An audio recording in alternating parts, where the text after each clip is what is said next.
Good morning to all of you. 10th class learning video. हम लोग chapter 3 complete कर चुके हैं और अभी हमें चैप्टर 3 की बस ग्राफिकल रिप्रेजेंटेशन रह गया। आज हम उसको पढ़ा रहे हैं और फिर आपके सामने मैंने कुछ क्वेश्चंस लिखे हुए हैं। मैं इनमें से भी कुछ क्वेश्चंस एक दो कराऊंगा और फिर आप उन्हीं के बिहाफ पर सभी क्वेश्चंस कंप्लीट करिएगा, ठीक है। और फिर कोई ग्राफ नहीं बनेगा तो बताइएगा। हम एमसीक्यू फर्स्ट चैप्टर 1 की भेज चुके हैं, अभी आप उसे और कंप्लीट करिए। जब हो जाएगा तो फिर एक आध दिन में चैप्टर 2 के भी हम लोग एमसीक्यू भेजेंगे। तो ग्राफिकल रिप्रेजेंटेशन ध्यान रखना है कि अच्छे से सीखना है। वैसे हम लोग 9th क्लास में सीख कर आ चुके हैं, वहां हम एक लाइन बनाते थे, यहाँ एक साथ दो लाइन बनाएंगे। तो सबसे पहले मैं 3.7 एक्सरसाइज का क्वेश्चन नंबर 6 कर रहा हूँ। 3.7 एक्सरसाइज क्वेश्चन नंबर 6। इसी तरह का क्वेश्चन ज्यादातर पेपर में आता है, पढ़िए। 5x minus y equal 5, 3x minus y equal 3। कह रहे हैं इन दोनों इक्वेशंस की ग्राफ बनाइए, फिर कोऑर्डिनेट्स बताइए इनसे जो ट्रायंगल बनेगा।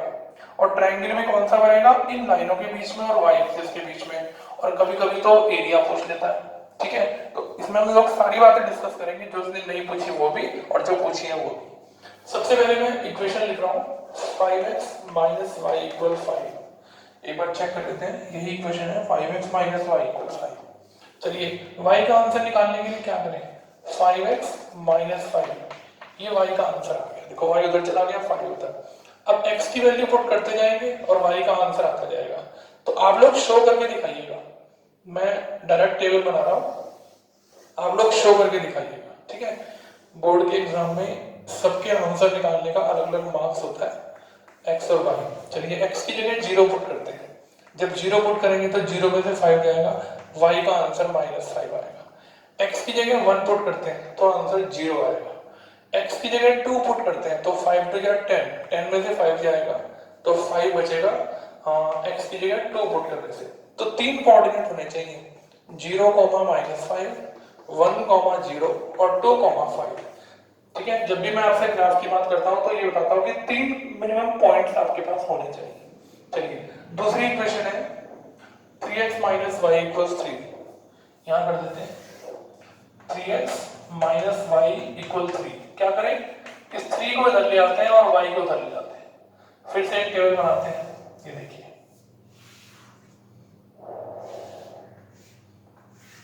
x और y। चलिए x की जगह 0 पुट करते हैं तो आंसर आएगा -3। y x की जगह 1 पुट करते हैं तो 1, तो आंसर आएगा 0। ये आप करके दिखाइएगा, मैं तो डायरेक्ट लिख रहा हूं और सिंपल कैलकुलेशन है। तो x की जगह 2 पुट करते हैं, 2 2 3 या 6 और 6 में से 3 या 3। ये देखिए तो कोऑर्डिनेट हो गए 0, -3, 1, 0 और 2, 3। देख रहे हैं इनमें कोई पॉइंट कॉमन आ रहा है, ये रहा 1 0। इसका मतलब ये दोनों लाइनें यहां एक दूसरे को काटेंगी। नहीं भी आए ना तो भी ऐसा नहीं है कि नहीं काटेंगी। अच्छा अब याद करिए, हमने 3 सॉल्यूशंस पढ़े थे कि यूनिक सॉल्यूशन इंटरसेक्टिंग लाइंस और नो सॉल्यूशन पैरेलल लाइंस और infinitely many solution coincident lines. देखिए अब ये कैसा है, हमें ग्राफ बनाने से पहले ही पता चल जाएगा कि हमारा ग्राफ किस नेचर का बनेगा, किस नेचर का बनेगा। देखिए a1/a2 बताइए 5/3 आ रहा है, b1/b2 -1/-1 1 आ रहा है। तो a1/a2 और b1/b2 का आंसर सेम नहीं है, इसका मतलब ये नॉट इक्वल है, तो इंटरसेक्टिंग लाइंस आएंगी। यानी कि केमिस्ट्री में पीरियोडिक टेबल के अंदर जब नया एलिमेंट आने वाला होता है तो उस एलिमेंट के आने से पहले ही उसका ग्रुप नंबर, उसका पीरियड नंबर, उसकी वैलेंसी इलेक्ट्रॉन्स, एक नाम छोड़कर सब पता होता है कि उसकी पोजीशन पीरियोडिक टेबल में कहां होगी। ठीक है। ऐसे ही हम लोग ग्राफ के इक्वेशंस को देखकर फटाफट पता लगा सकते हैं कि हमारा ग्राफ इन तीनों सॉल्यूशंस में से किस नेचर का बनने वाला है। तो हमने पता लगा लिया a1/a2 और b1/b2 नॉट इक्वल है, इसका मतलब लाइनें काटेगी। अगर लाइनें नहीं काट नहीं रही ना तो इसका मतलब हमने भी क्वेश्चन में गड़बड़ करी है। ठीक है, आइए इन पॉइंट से हम लोग ग्राफ बनाते हैं। ये देखिए 0 1 2 3 4 5 -1 -2 -3 -4 1 2 3 4 5 -1 -2 -3 -4 और ये x एक्सिस और ये x डैश, ये y एक्सिस और इसका नाम है y डैश। चलिए सबसे पहले 0 पर -5, 0 पर -5 मुझे नीचे एक और पॉइंट बनाना पड़ेगा -5, ये रहा 0 पर -5, ठीक है। चलिए 1 पर 0, 1 पर 0 ये रहा पॉइंट, 2 पर 5, 2 पर चलते हैं 5, ये 2 पर 5, इन तीनों को ज्वाइन कर देते हैं, तीनों को ज्वाइन कर दिया, ठीक। अलग से लिखा स्पेशल इसके ऊपर क्या लिखेंगे 2, 5, इसके ऊपर 1, 0, इसके ऊपर लिखेंगे 0, -5, ऐसे एरो लगाएंगे और इसके ऊपर इक्वेशन लिखेंगे, जिस इक्वेशन का ये ग्राफ है 5x - y = 5, ठीक है। आगे चलते हैं, 0 पर -3, 0 पर -3 ये रहा, ये देखिए 1 पर 0, ये लीजिए 1 पर 0 ये रहा, और 2 पर 3, 2 पर 3 ये रहा। तो जब मैं इन तीनों को ज्वाइन करूंगा ये देखिए ऐसे ग्राफ आएगा और पीछे की तरफ भी प्रोड्यूस करना है, ऐसे आगे पीछे प्रोड्यूस करना है, कहीं ना कहीं नहीं कट रही तो कट जाएंगी। इस इक्वेशन का ग्राफ कौन सी इक्वेशन है ये 3x - y = 3, ये कोऑर्डिनेट है 2 3, ये तो 1 0 हो गया और ये 0, -3, ये देखिए, ठीक है। तो आपने एग्जामिनर को बता दिया कि ये जो दो इक्वेशन है ये इन इक्वेशंस के ग्राफ है। अब एग्जामिनर अगर आप ये इक्वेशन लिखेंगे तो एग्जामिनर को पता नहीं चलेगा कि कौन सी लाइन किस इक्वेशन की है, तो एरो लगाकर इक्वेशन भी लिखनी है उसके ऊपर, ऐसे एरो लगाकर उसके ऊपर इक्वेशन भी लिखनी है, पॉइंट्स तो लिखने ही है। अब बताइए, देखिए एग्जाम के अंदर क्वेश्चन आता है सॉल्व ग्राफिकली, तो सॉल्व का मतलब ये हुआ कि लाइनें कहां काटेंगी, ठीक। अब बताइए लाइनें कहां काट रही हैं 1 और 0 पर, ठीक है। अगर 1 और 0 पर काट रही है तो मैं क्या लिखूंगा द लाइंस इंटरसेक्ट एट 1, 0, यानी कि x का आंसर तो 1 और y की वैल्यू 0। एक आंसर तो ये हो गया, ठीक है। अब इसने तो ड्रॉ कहा, एग्जाम में सॉल्व भी आता है, ठीक। तो ड्रॉ आप नियम बना लीजिए, लाइनें जहां भी काटेंगी सॉल्यूशन जरूर लिख कर आएंगे, चाहे वो पूछे चाहे ना पूछे। दूसरी बात, अब देखिए उसने क्या कहा, उसने कहा इन दोनों लाइनों और y एक्सिस के बीच में जो ट्रायंगल बन रहा है, देखिए ये रही दो लाइनें और ये रही y एक्सिस। अब बताइए ये y एक्सिस और ये दोनों लाइनें, इनके बीच में जो ट्रायंगल बन रहा है ना, क्या करना है इस ट्रायंगल के कोऑर्डिनेट्स लिखने हैं, कोऑर्डिनेट्स। तो पहले मैं इसको शेड, एग्जाम में आता है कि शेड भी करो, तो देखो शेड भी कर देते हैं, ये देखो ये देखिए ट्रायंगल को शेड कर दिया। अब y एक्सिस तो बहुत बड़ी है, लेकिन हमें क्या करना है, इन दोनों लाइनों के बीच का और जो y एक्सिस है उस पोर्शन में जो ट्रायंगल बन रहा है। अब इस ट्रायंगल का नाम लिख देते हैं, इसका नाम A, इसका नाम B और इसका नाम C। क्या लिखूंगा ट्रायंगल ABC।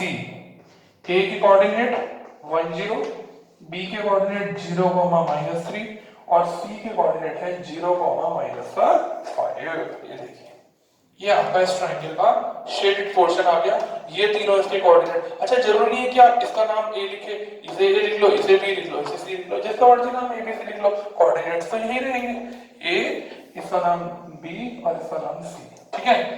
अच्छा कभी कभी वो कहेगा कि इस ट्रायंगल का ना एरिया भी निकालो, चलो एरिया निकालते हैं। बताओ ये तो हो गया बेस, और ये इसकी हाइट कहां से कहां तक होगी, देखो ये वाली इसकी हाइट है, तो हाइट कितनी यूनिट हो गई 1, और बेस कितना हुआ यहां से यहां तक 1 यूनिट और 2 यूनिट। अब ये माइनस में चल रहे हैं, लेंथ गिनने में कभी माइनस का साइन नहीं देखते हैं, ये बात ध्यान रखना, ठीक है। लेंथ देखने में कभी माइनस नहीं देखते। तो 2 यूनिट बेस हो गई और हाइट है इसकी ये वाली, ये देखो यही इसकी हाइट है, तो हाइट ये देखो 1 यूनिट। तो क्या लिखूंगा मैं area of triangle ABC half into base into height, ठीक है। हाफ इनटू, बताइए बेस कितने यूनिट, ये देखो ये 2 यूनिट, यहां से यहां तक 2 यूनिट और हाइट 1 यूनिट, तो 2 से 2 बढ़ गया, आंसर आ गया 1 स्क्वायर यूनिट।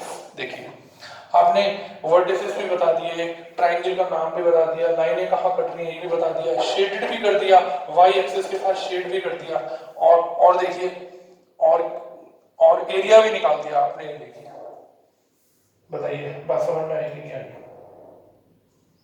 अच्छा, अगर वो कहता है कि इस ट्राइंगल इन दोनों लाइनों के बीच का और एक्स एक्सिस का एरिया शो करो, तो देखना ये लाइन जा रही है और ये लाइन जा रही है, और एक्स एक्सिस के साथ कोई ट्राइंगल बना रहे हैं? कोई ट्राइंगल नहीं बना रहे। ये वाला ट्राइंगल तो केवल इस लाइन से बन रहा है, ये दोनों लाइनें यहाँ पर काट भी रही हैं, तो एक्स एक्सिस के साथ इन दोनों लाइनों के बीच में कोई भी ट्राइंगल नहीं बन रहा है। फिलहाल वाई एक्सिस के साथ बन रहा है, ये देखो वाई एक्सिस के साथ, एक्स एक्सिस के साथ कोई ट्राइंगल नहीं बन रहा क्योंकि ये लाइनें एक्स एक्सिस पर ही 1 0 पर एक दूसरे को काट गई। ठीक है, आगे समझ में? तो ऐसे 3 कोऑर्डिनेट निकालने हैं, प्लॉट करना है, जिन बातों को पूछे वो बता देना है।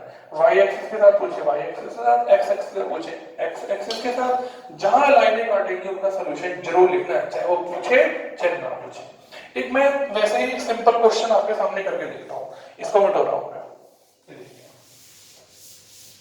एक सिंपल क्वेश्चन मैं वैसे ही आपके सामने कर रहा हूँ, ये देखिए।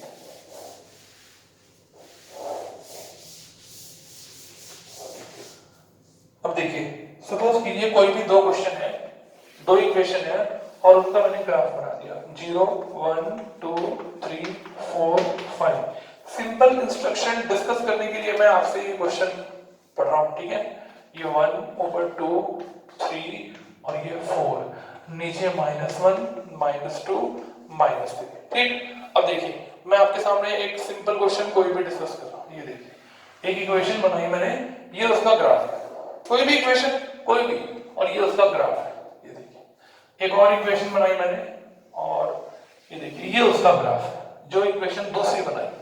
राइट, अब बताइए वो कह रहा है कि ये दोनों लाइनें एक्स एक्सिस के साथ कौन सा ट्राइंगल बनाती हैं। देखो ये 2 लाइनें जा रही हैं और एक्स एक्सिस, ये पूरी एक्स एक्सिस है, देखो इनके बीच में और इन दोनों लाइनों के बीच में कौन सा ट्राइंगल बन रहा है? ए, ये बी, ये सी।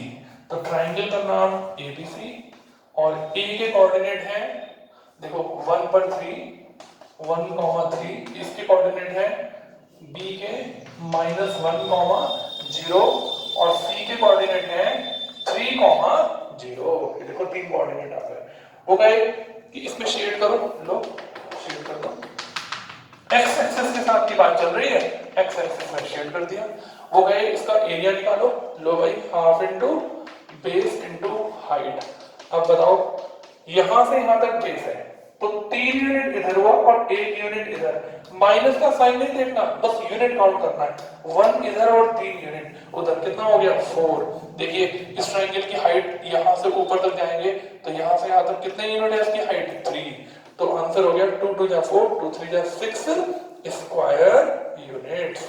वो गए इसके वर्टिसेस। अच्छा ये दोनों लाइनें कहां काट रही हैं? ये दोनों लाइनें 1 और 3 पर काट रही हैं, तो the lines intersect at x का आंसर 1, y का आंसर 3। ठीक है, देखो x1 और y3। अच्छा वो कहेगी y एक्सिस के साथ ट्रायंगल बनाइए। देखिए y एक्सिस के साथ भी ट्रायंगल बन रहा है, ये देखो ये दोनों लाइनें और ये y एक्सिस। तो ये जो आपको छोटा सा ट्रायंगल नजर आ रहा है ये कौन सी एक्सिस के साथ है? y एक्सिस के। तो ये ट्रायंगल का नाम हो गया। ये 3 इसके वर्टिसेस हो गए। इसका एरिया निकालना है, 2 यूनिट ये और हाइट ये कहां तक है 1, तो बेस 2 हाइट 1।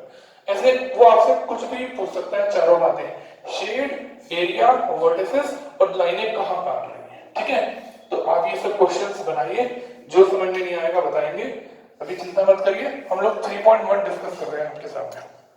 ठीक है, एक आध क्वेश्चन शुरू करते हैं 3.1 का। अगर मुझे लगेगा कि आपको अच्छे से आ गया है तो फिर आप अपने आप करिएगा।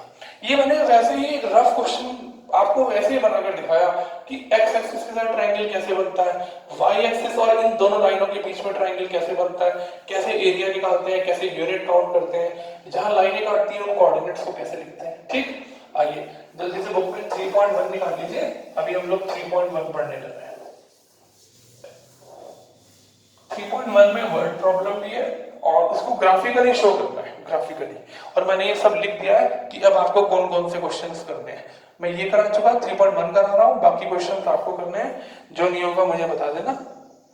और 3.1 एग्जाम्पल जरूर करने हैं, कोई नहीं छोड़ना। और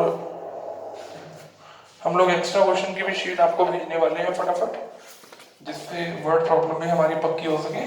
चलिए 3.1 का first question, Aftab tell his daughter 7 years ago। तो कितने लोग हुए, एक आफ्ताब और एक उसकी डॉटर।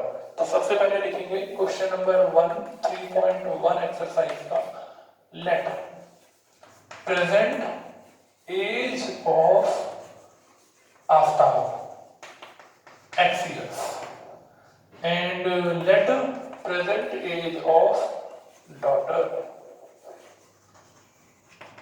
y years। ठीक है, चलिए केस फर्स्ट, बताइए क्या लिखा है। 7 साल पहले 7 years ago I was, आई माने कौन हुआ, आफ्ताब।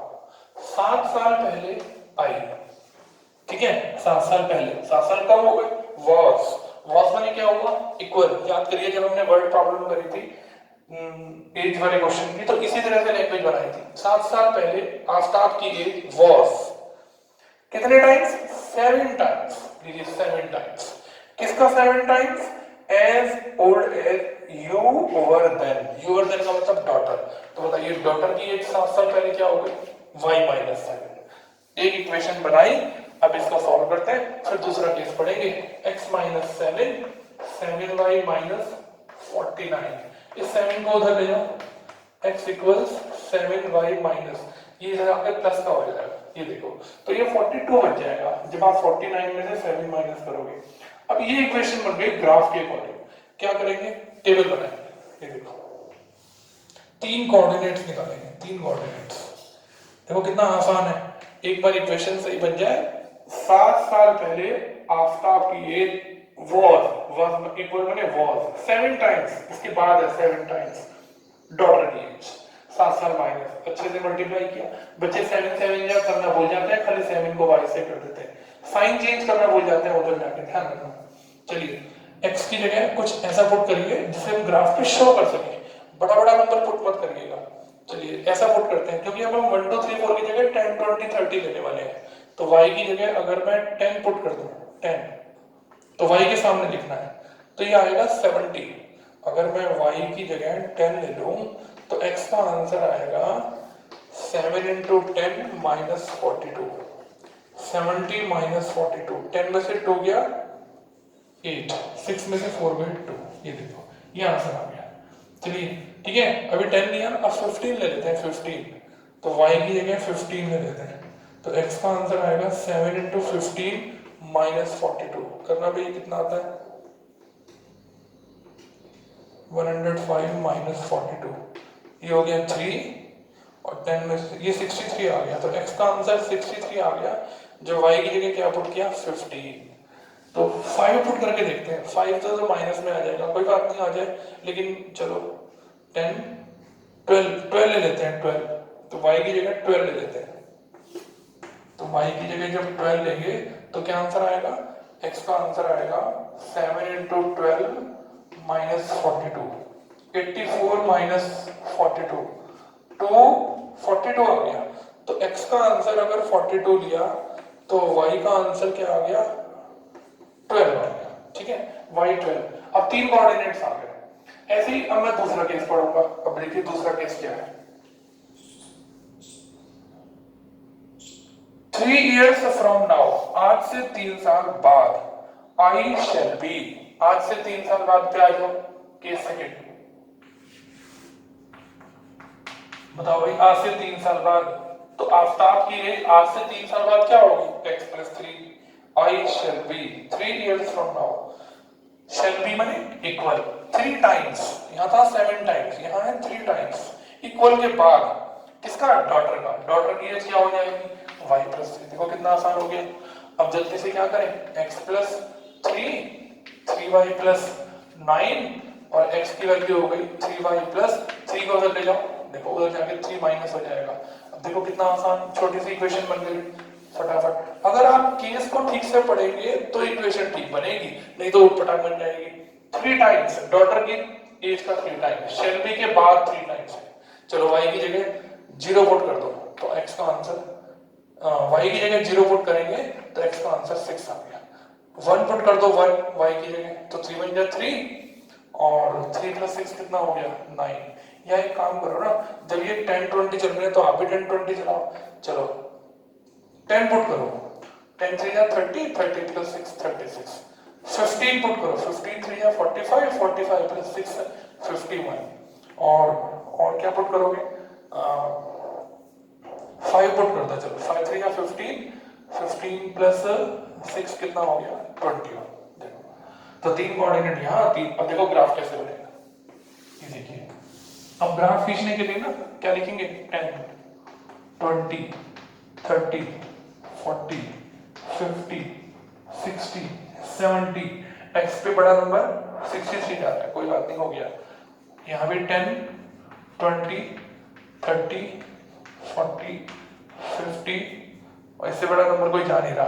अच्छा जरूरी नहीं है कि आप यहाँ 10-10 किलो तो y पे भी 10-10 किलो, y पे स्केल को चेंज करके भी ले सकते हो, 1 2 3 वो ले लो, 5 10 ले लो। जरूरी नहीं है कि दोनों पे सेम स्केल लो, लेकिन जो भी स्केल लिखोगे आपको लिखना पड़ेगा। x एक्सिस पर आपने किसकी एज मानी थी, तो यहाँ पर हेडिंग लिखेंगे एज ऑफ आफ्ताब, ठीक है। यहाँ हेडिंग लिखेंगे एज ऑफ डॉटर,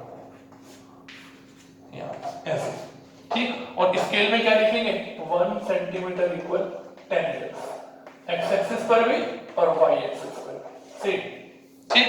चलिए पहला पॉइंट देखिए, 28 पर 10 कहाँ है 28, ये रहा 30, ये 2 पॉइंट पहले 28 पर 10, ये देखो, ठीक है। आगे बढ़ाना, 63 पर 15, 60 में 3 बड़े 3 और 15 ये रहा, ये देखो 10 और 20 के बीच में 63 पे 15।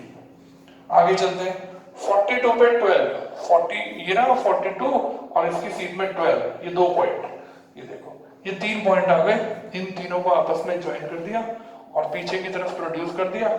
अब मैं तो रफ बना रहा हूं तो मुझे क्या पता कि कहां कटेगा, ये देखो मुझे तो मालूम नहीं है कहां कटेंगे जाके पीछे। तो आप जब फेयर बनाएंगे तो आपको अच्छे से पता चल जाएगा, तीनों के कोऑर्डिनेट आ जाएंगे और यहाँ एरो लगा के जरूर लिखेंगे इक्वेशन कौन सी, x = 7y - 42, जिससे एग्जामिनर को पता